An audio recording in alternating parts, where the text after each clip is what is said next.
বন্ধুরা, এই শ্রাবণ মাস চলাকালীন বাড়ির মহিলারা সবুজ চুড়ি বা সবুজ পোশাক পরেন কেন?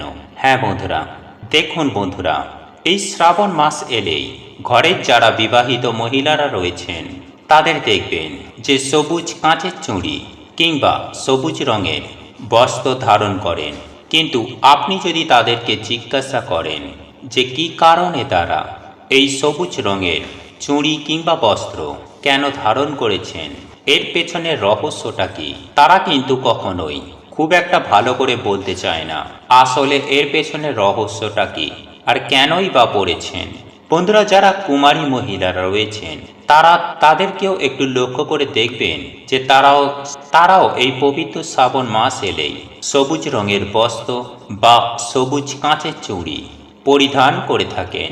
বন্ধুরা, আজ আমার বলা এই ভিডিওটি শেষ পর্যন্ত দেখতে থাকুন, তাহলে আজ আপনারা নতুন কিছু জানতে পারবেন এবং বুঝতে পারবেন যেই পবিত্র শ্রাবণ মাস চলাকালীন সবুজ রঙের বস্ত্র ও সবুজ কাঁচের চুড়ি পরলে কতটা লাভবান হয় এবং এর গুরুত্ব বা মাহাত্ম্যটাই বা কি সেই সম্পর্কে চলুন এইবার মূল আলোচনায় প্রবেশ করা যাক।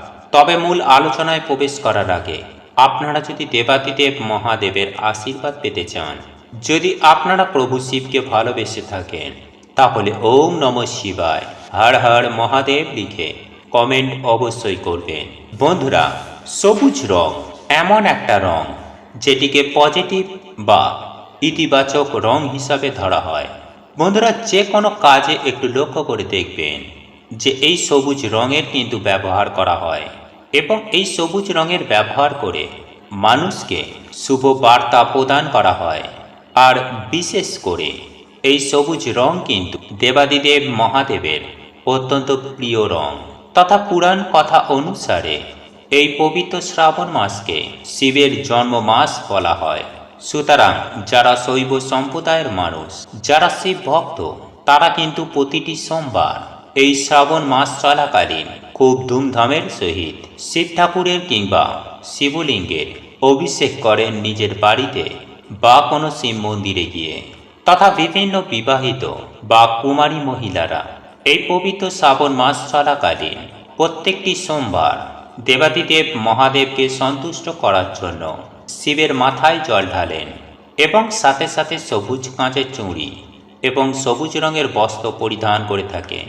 বন্ধুরা, এই পবিত্র শ্রাবণ মাস বর্ষাকালের অন্তর্ভুক্ত হওয়ায় প্রকৃতি এই সময়ে সবুজ রঙে মেতে ওঠে। বন্ধুরা, শিবের আর এক নাম হল পশুপতি, তাই উনি পশুদের সাথে সাথে প্রকৃতিকে অত্যন্ত পরিমাণে ভালোবাসেন। কারণ বিভিন্ন পশু পাখিরা এই প্রকৃতিতেই লালন পালন হয়ে থাকেন। বাড়ির মহিলারা এই পবিত্র শ্রাবণ মাসেই দেবাদিদেব মহাদেবকে সন্তুষ্ট করতে সবুজ রঙের বস্ত্র এবং সবুজ চুড়ি পরিধান করেন এবং এই শ্রাবণ মাসে দেবাদিদেব মহাদেব স্বয়ং এই মর্তভূমিতে বিরাজ করেন, অর্থাৎ এই মর্তে জাগ্রত থাকেন। এবং যে ভক্ত এই শ্রাবণ মাসে দেবাদিদেব মহাদেবকে একবার প্রসন্ন করতে পারেন, তার মনস্কামনা মনোবাসনা অবশ্যই দেবাদিদেব মহাদেব স্বয়ং খুব দ্রুততার সঙ্গে পূরণ করে থাকেন। বন্ধুরা, কখনোই উনি ওনার ভক্তদের খালি হাতে ফিরিয়ে দেন না। বন্ধুরা, যারা শ্রাবণ মাসে দেবাদিদেব মহাদেবকে একবার প্রসন্ন করতে পারে, তাহলে তার জীবনে সুখ শান্তি সমৃদ্ধিতে ভরপুর হয়ে ওঠে। তাই বন্ধুরা, এই পবিত্র শ্রাবণ মাসে বিবাহিত মহিলারা নিজেদের স্বামীর সুখ শান্তি সমৃদ্ধি এবং স্বামী সন্তান এবং পরিবারের কল্যাণ হেতু দেবাদিদেব মহাদেবের পুজো আরাধনা করে থাকেন।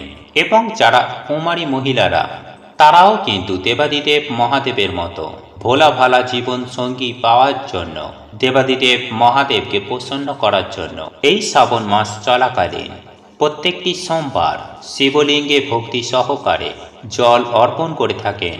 আবার অনেকেই মনে করেন এই শ্রাবণ মাসে অনেকেই সবুজ বস্ত্র কিংবা সবুজ কাঁচের চুড়ি যারা পরেন তাদের অখণ্ড সৌভাগ্যের প্রাপ্তি ঘটে। যেহেতু সবুজ রং মানুষের বুদ্ধি এবং মনকে অত্যন্ত প্রভাবিত করে, সেহেতু এই সবুজ রং কিন্তু আমাদের মানব জীবনে খুশি আনতেও সাহায্য করে তথা দুঃখের বিনাশ ঘটায়।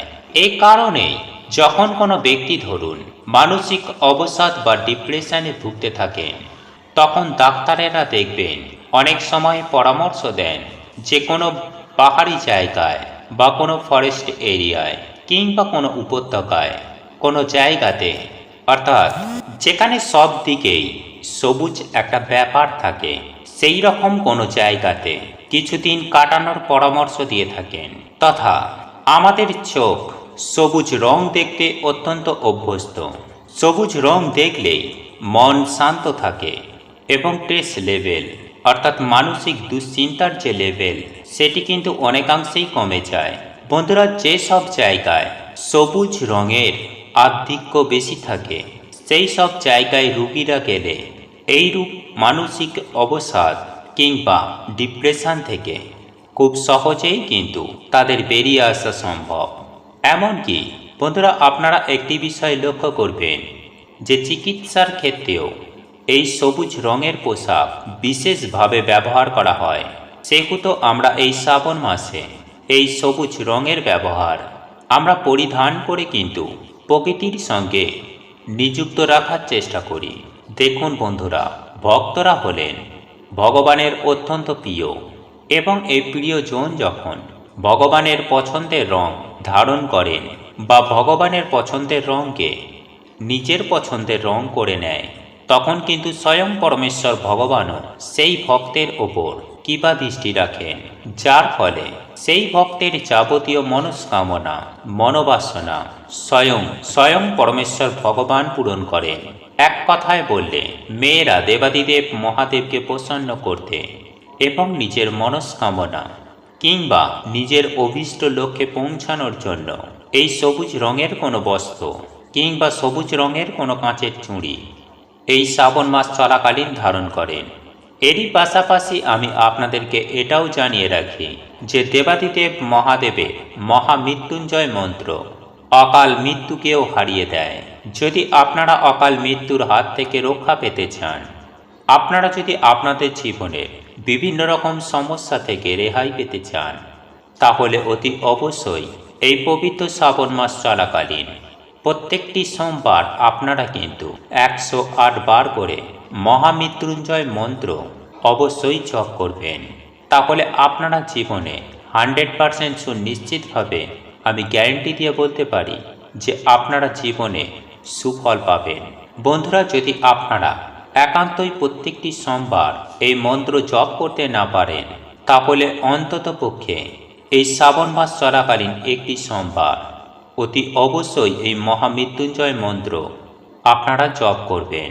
তবে একটি বিষয় আপনারা মাথায় রাখবেন যে স্নান করে শুদ্ধ বস্ত্র পরিধান করে কোনো পবিত্র স্থানে বসে বা ঠাকুর ঘরে বসে তবেই আপনারা কিন্তু এই মন্ত্রটি জপ করবেন। দেখবেন এর ফলে আপনাদের জীবন থেকে যেরকমই সমস্যা বা বিপদাপদ থাকুক না কেন, সেখান থেকে আপনারা কিন্তু খুব সহজেই বেরিয়ে আসতে পারবেন। জীবনে আপনারা সুনিশ্চিতভাবে ভালো রেজাল্ট পাবেন যদি মহামৃত্যুঞ্জয় মন্ত্র একবার জপ করতে পারেন।